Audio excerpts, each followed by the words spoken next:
Stand by now for dispatch. Gates open. They're up and racing. We've got a scramble for front position.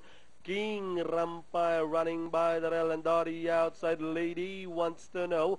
Amazing Mix racing in third. Cats Diamond down in fourth. Racing in fifth. My Wife Knows All. Then followed by Time to Shine Dad. While Isa Pa is running at the tail of the field, heading towards the last 600.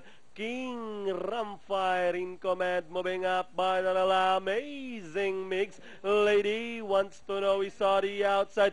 Cats Diamond remains in fourth. My Wife Knows All. Time to Shine Dad. Isa Pa is still running at the tail of the field as they turn for home. Amazing Mix leading the field. Then moving up once again on the outside is King Rampire. Lady Wants to Know moving up. Cats Diamond. Time to Shine Dad. And down the stretch they come. Amazing Mix. King Rampire moving up on the outside. Time to Shine Dad on the further outside. Time to Shine Dad moves up to take the lead, and finally Time to Shine Dad, Cats Diamond close with King Rampire. Then comes Isa Pa, Lady Wants to Know, Amazing Mix, and number 1, My Wife Knows All.